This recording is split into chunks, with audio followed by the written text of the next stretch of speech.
This is Mick Burrows. The 46-year-old Melburnian has one of the biggest private retro gaming collections in Australia. So this is my main gaming room. There's probably roughly about between 8,000 and 10,000 games. Down here is where me and my friends can actually play.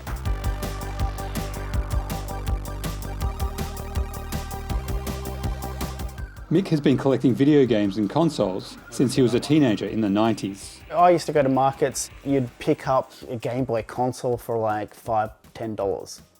The games are like, $1 each. That sort of prices, because no one wanted it.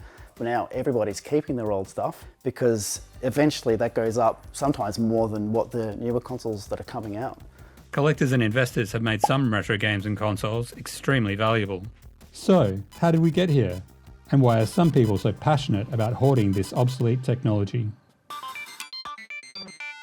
US-based collectibles consultant Sean Cermick says an underground scene for retro gaming first emerged in the late 1990s. So this is where video game systems started getting into these predictable cycles, where every couple of years, new hardware would be released, and the old hardware would pretty much become obsolete.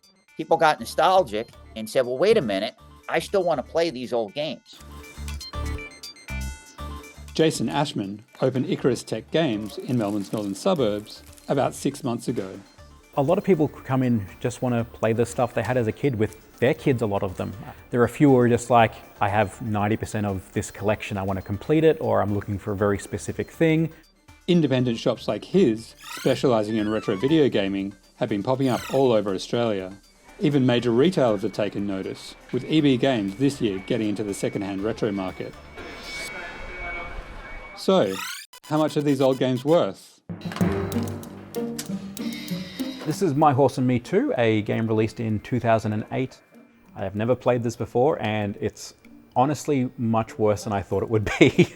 How much did you say it was worth again?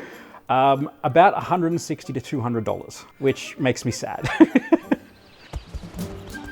Bad games are generally pretty expensive because no one bought them when they were new. People trying to get them now for their collection are willing to pay a bit more because there's so little of them out there. Games like, Assassin's Creed, they're only a couple of dollars. They were very, very popular, so there's billions of copies out there.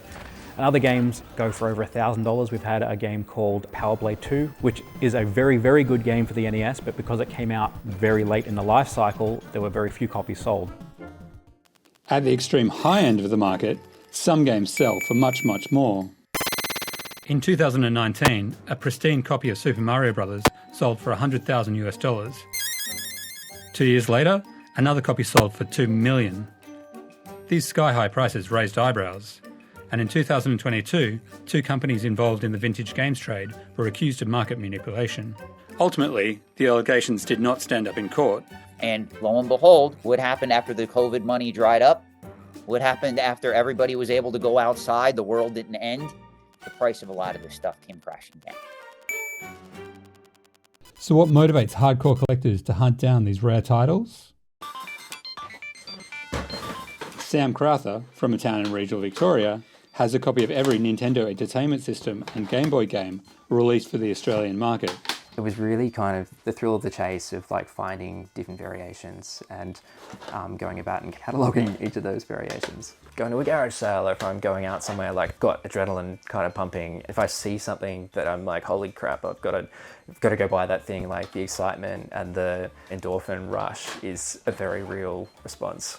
Scarlett Norman is one of those collectors who got into retro games during Melbourne's lockdowns. She started off buying the titles she remembered renting from Blockbuster. There's something about collecting a new game and being able to put it on the shelf that brings me so much joy for some reason. I try and collect games that I want and that I know I will play. But sometimes you just end up with things because they're a good deal, or because they look weird, or they look different, or they look fun, essentially. While the games of previous generations are enjoying a renaissance, the future of the hobby is uncertain. Physical games are becoming rarer as more and more game systems go online only. Gamers increasingly buy, or even just rent, the right to play games downloaded or streamed from the cloud. I think download-only games are going to kill the retro industry, but it's also going to make people much more vigilant in wanting to have physical copies. I love having a physical disc these days to hold, or a cartridge to hold in your hands and to look at, and to look at the artwork of. When I get to sit down and I put a game in the console and I turn it on and my screen lights up. I think that's really exciting. It makes me feel like I'm a kid again.